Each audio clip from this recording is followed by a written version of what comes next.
Good afternoon, everyone. I'm very happy to be here in Nagaland and in Kohima. This is my first visit to the Northeast. And when I was told that I'd be coming here, I was very excited. This is a very important part of our country. And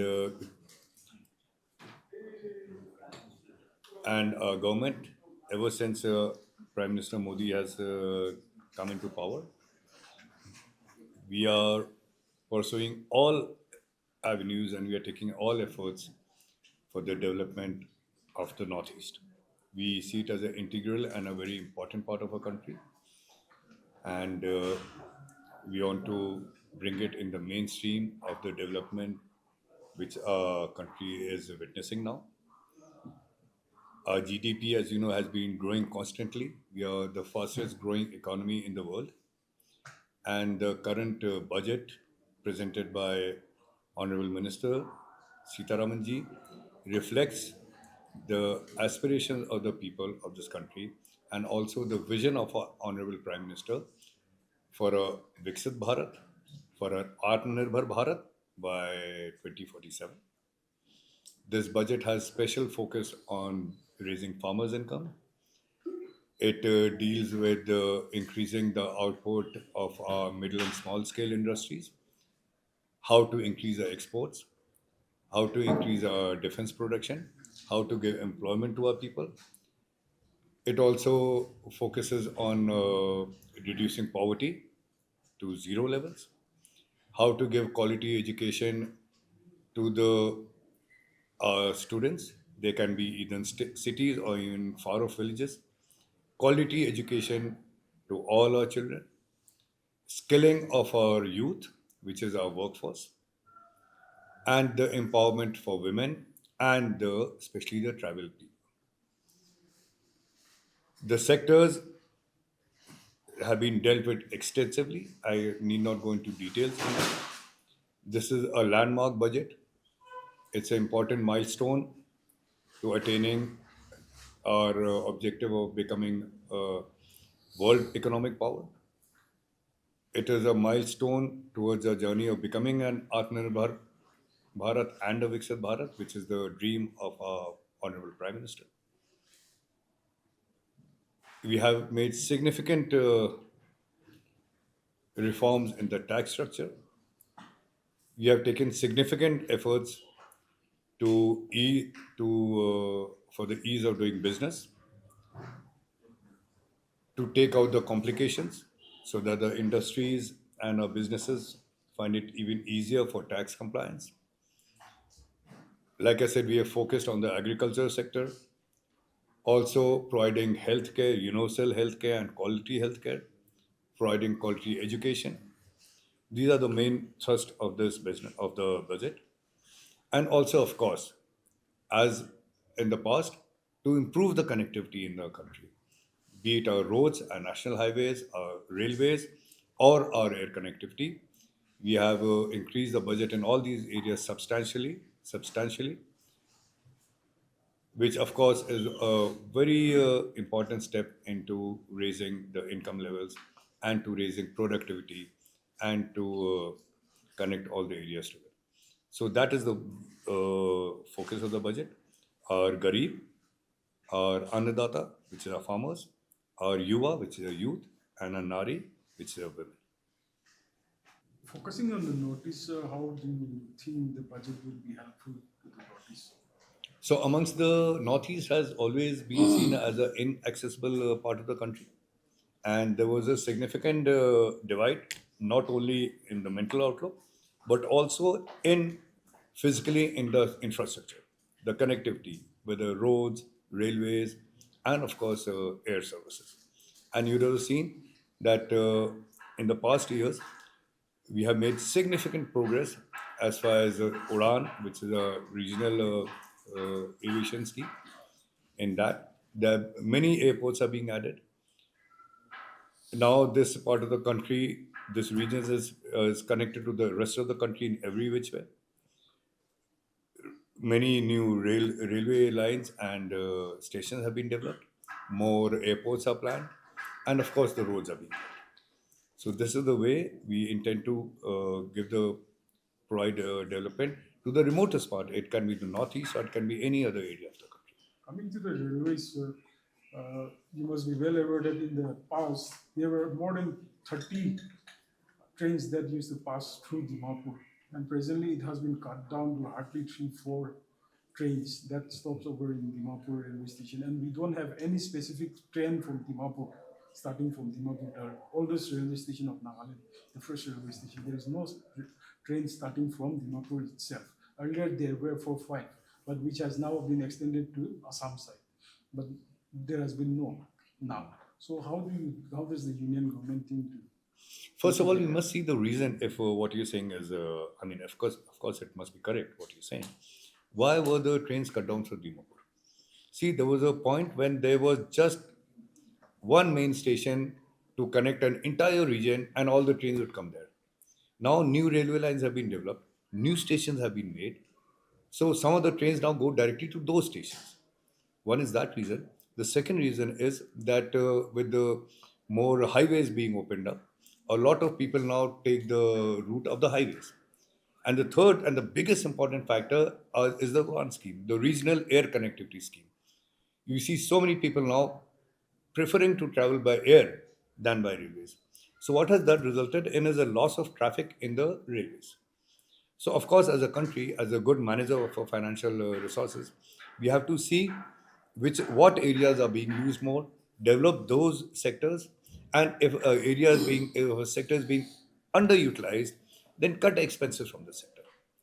So that I see is the primary reason for what you're saying. But nevertheless, now that you brought it to my notice, I will look it up. I will talk to Shri Ashwini. He's a very progressive railways minister, and a lot of railways reforms he's carried out. And like I said, I will look it up. And in case you're interested, I will detail the information to In you. fact, Dimapur is the second highest revenue earning railway station in the northeast. Just for your information. So yes, must be. But that is the reason now. First, it was centralized. Now this communication and these connectivity is decentralized because lot more areas have been developed, lot more the railway network has been expanded, the road network has been expanded, new airports have come up all over the area. So obviously, I see it in my village. First, all the trains towards east would pass through my village. Gonda was a very important junction. Although now with the airport and Ayodhya, most of the people now prefer to take the air travel because it is becoming so much more affordable. So these are the reasons. So we talk about air connectivity. Nagaland has only one airport, that is Dimapur. Dimapur. And the other airport, the proposal for which was made for here in the capital, is yet to see the light of the day. Is yet to see the light of Like, the yes, Okay. so you're talking about the Urang, all Scheme. these things, but you know, So where was this second airport proposed? J2. Ketu. And when was the proposal? When had the proposal come in? I think It's been more than previous now, government. almost a decade now. The proposal was made. Okay. The site has also been inspected, everything was done. Of course, previously Let some me- technical issues have been cited, Mm-hmm. but I think the review was made yet it is still lingering. If I remember correctly, yes, here it is. See, in the airport development, in this budget, we have given 50 new airports are planned. And especially in the northeast areas, because 120 new destinations we're going to develop, and most of these will be in the northeast area. So I will take this up, I will make a note of it and see what is there. But I know specifically that this year in this budget, when we are talking about connectivity, talking about regional connectivity, northeast is a big focus.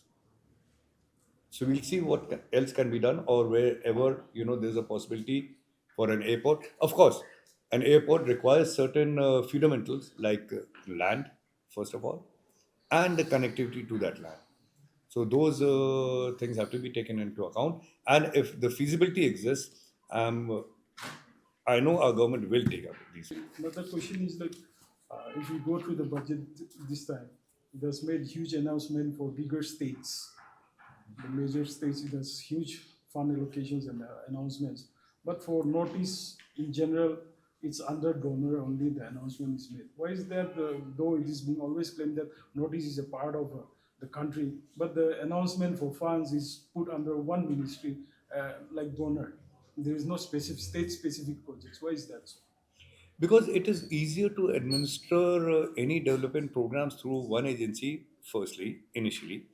And the donor, again, the time limit has been increased. It keeps on getting extended. This year also has been extended till 2026. And the budget has also been extended. A lot of our receipts, the central receipts, are given directly to the state government. But as far as the center component goes, national highways are developed by the center, railways are developed by the center, airports are developed by the center. But other, the state highways, is the states do it. And similarly, in many other development projects, for that the money is given by the center. So that is one aspect of it. But it is only in the Northeast that we have a separate funding mechanism called the donor. We do not have that mechanism for any other state. But just because we know that Northeast requires more development, so through this central agency, we can monitor, administer, and plan the development activities. It's like a separate ministry for the Northeast. And it is a separate ministry for the Northeast, now headed by Jyotiraditya Sindhya. So that is giving special focus to the Northeast. Like we do not have a separate ministry for UP, for example. If you see, so it's an added benefit for the Northeast that we have this department, this ministry, so that we can directly monitor the funds, see what is needed, and disburse those funds. So what is the status of, pursuing inland waterways, especially for Nagaland? Inland waterways. Okay, like I said, this was a general seminar on the budget in general, but I'll be most happy to provide these finer details that you want. Waterways Ministry again has been given a substantial boost, and we are trying to level up our water big rivers as because they tend to be economically cheaper. About Nagaland, in the hill areas, there is a certain constriction because the rivers in the hill areas are not wide enough or they're not deep enough and they're not perennial. There's more water in the monsoon, there's less water post monsoon or pre monsoons for that fact. So that's why there's a slight difficulty in developing rivers. Now, you have the big Brahmaputra. Brahmaputra can easily be developed, and there is a plan and there is a budget for developing the Brahmaputra. But the smaller rivers really don't work as waterways, especially in the hill area. So that is one restriction that we face. Otherwise, we will try to find out that for Nagaland, especially if there's a component for the development of waterways. But again, it could be more under the state government rather than the central government directly. Even this project has, it's been more than a decade, the Tizu Zungi River. So last year when the minister, Sir Sonowal had come, he did assure that this project would be taken up again. But What was the project about? The specific? Tizu Zungi River. No, what was the development Inland about? Inland waterways. As an inland waterway, Inland waterways. right? Yes. Okay. Which connects to Myanmar. We are taking up an international project of building a road along that, and this all right. I will take it up. This will be more in right. I will find out if you can make a note. So, We will answer all the questions through our president. Huh? Yes, just through you. another thing would be the Act East policy of the central government. Central But government. this time in the budget, we didn't see anything on that. Act No. East policy. The Act East policy is a Ministry of External Affairs initiative. Act East policy concerns our neighboring countries, Myanmar, Bangladesh, as far as even up to, let's say, Vietnam for that matter. That's what the policy is. It's about developing good relations, carrying out infrastructure projects in our neighboring countries towards the east. It is not to do with the northeast per se. No, but it passes. There were projects. Earlier it used to be like certain projects used to be announced under that package of Act East policy. But this time there has been nothing.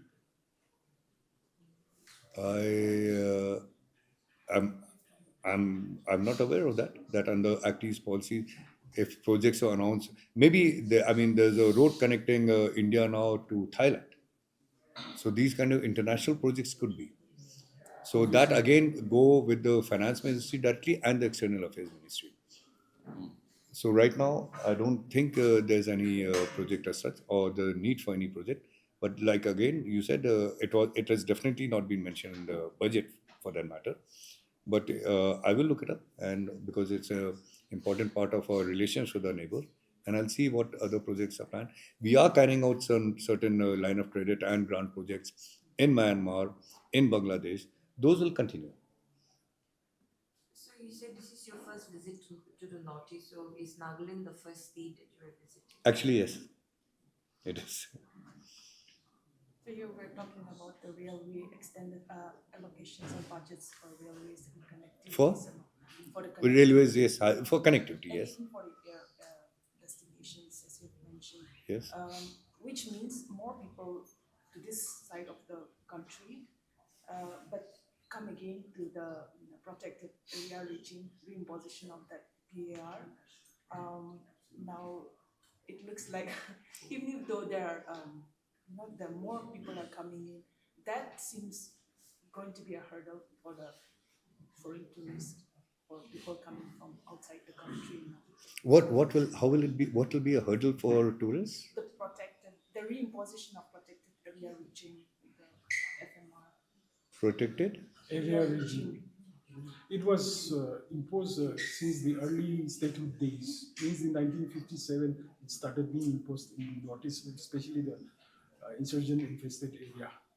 And it was lifted some 10 years back. Mm-hmm. But again, it has been reimposed from December last year. Okay. Is that the Home Ministry initiative? Yes. But that must So be in which certain very restricts limited entry- areas. Yeah, including Nagaland, Manipur, Mizoram. Mizoram. Three states. It has been. Okay. It has been reimposed, So and the which state government have written to the center not to give special, exclusion to Nagaland. But how does it restrict movement So or tourism? tourists, whoever comes here will have to take some special passes. Permits. Not only foreign tourists, but it also includes like tourists from other it's more of states. foreign tourists. The restriction is more on foreign tourists. So they Not an Indian tourist, No. not on local tourists. All right. There could be certain reasons which I can't think of, but I will not voice them over here. But then again, coming to the positive side of it, like I was talking to our party people and the workers and the president, Northeast has a great potential for ecotourism. You have a very rich environment, very rich forests, and of course the topography, the mountains. The entire Northeast is very beautiful. And I like to tell you my personal experience. I have wanted to go to Arunachal Pradesh for years when I had the time. And the only thing that held me back from going to Arunachal Pradesh was the fact that there were, that there were no roads there. So you can only go up to the, flat to a certain area, and then you have to travel 12 hours by very bad roads to reach any place. So I personally did not go to Arunachal. So the rest of the country also wants to know about this area, but because of this lack of connectivity, many people don't come. Now, what happens when tourists starts coming? It is the biggest employment and income generator for people here. This mental gap between the Northeast and the rest of the country also has to go, and it is finishing. And once we have local employment generation, local income generation, then this migration, which people are forced to do to bigger cities, to other parts of the country, it becomes an option. It is not a necessity. So this is the integrated development that connectivity brings with it. So instead of taking that flight to Delhi to go and work there, now you have tourists coming to explore this area, and you can be setting up homestays, businesses, organic farms, organic food products, which you can sell here and also sell outside. the world and the people are becoming very environment conscious. They're becoming very health conscious. They want that quality of life, and they want to explore all areas of the country to go. Especially our young generation. Our young generation are very adventurous. You and the social media is a lot of help to create awareness about these areas. You people go on the social media, they see, oh, this place here in Nagaland, or this village here in Manipur or Mizoram. Let's go there. How to go there? Okay, we can fly up to this point, and from there it's a 4 hour journey. It makes things easier. So this is apart from the maybe it's a national security issue of why foreign tourists are being discouraged right now.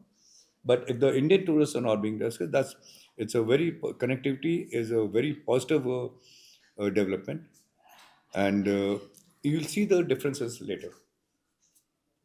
But we have to, I mean, the people have to utilize that potential. The connectivity is one part of it, but setting up the infrastructure to utilize that, is the work which you all have to do. But again, what the question you asked, I will try to find out about it, why it is so. Sir, while talking about connectivity, a lot of places in Nagaland does not have internet connectivity still. So That is a big focus of our government, and I have the details here, but let me not turn pages. We are trying to provide connectivity to all our gram panchayats, all our villages, and especially our rural schools to connect them with on the to put them on the digital highway, so our young students can use this immense potential and the support that information technology gives today, not only just for especially for education in the health sector in these two areas. So the plan of the government is to connect every village through digital connectivity. so will it be through BSNL or through other private companies? That these final details yet to have to be worked out. I would not have the details on this. Because It is BSNL, when the process starts, then these things happen. So under your ministry, forest climate change, what are the new initiatives that is being proposed for this 25-26? Our main focus is on forestation, tree plantation, ek ped maa ke naam. That is the main area. And then, of course, we are trying to develop new protected areas, protected forests. We have announced a few in the country. A few tiger reserves have been announced. A few sanctuaries have been announced. We are focusing on the wetlands because wetlands form an integral part of our environment and the ecology. And again, once you develop this, it again adds up to the tourism potential of a region. When Uttarakhand was separated from Uttar Pradesh, first all that area was part of UP. A major chunk of our income for the state went away with because the Corbett Tiger Reserve went to Uttarakhand. So the moment you set up a good, let's say, a national park or a reserve or a protected area or a forest or a wetland, then it has now immense potential for tourism also. Apart from the conservation, apart from the benefits to the local ecology, environment, and the important role it plays in climate change and conservation of the environment, it also provides a very big source for local income generation. And our main thrust right now of our department is development is also a big issue because the country needs to develop. New industries have to come up, but these industries come up in a sustainable way. If a forest land is being given to the industry, equal area is being again planted with forests. That's also part of our ministry. That's a very important part we play, so that the degradation and the destruction of forests no longer happens. We are trying to protect our forest areas. We are trying to identify and draw the boundaries of forest areas so that encroachments don't happen. So all these are the focus of our, but forest is the main focus.